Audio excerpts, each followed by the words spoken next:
इथे गाजले कोकण पुण्यभूमीवर एक ध्याना एक नाम एक ध्याना एक नाम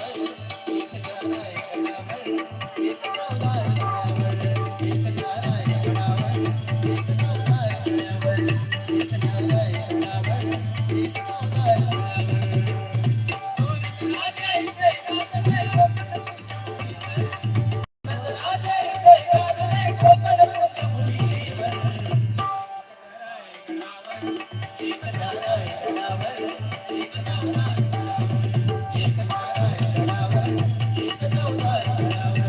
एक ध्याना एक नाम एक नवला त्यानंतर आपल्या कोकणची शान एक गाणं आलं मध्ये मी बुवांना सुद्धा वेळ देणार आहे कारण मला सुद्धा समजतं की काय केलं पाहिजे त्याच्यामुळे बुवानी सांगितलं की वेळेचं महत्व सांगता बुवानी एकदाच घेतलं बुवा तुम्ही सुद्धा तेवढाच वेळ घेतलात स्वर्गापेक्षा सुंदर असा स्वर्गापेक्षा सुंदर असा आमचा कोकण स्वर्गापेक्षा सुंदर असा आमचा कोकण तुम्ही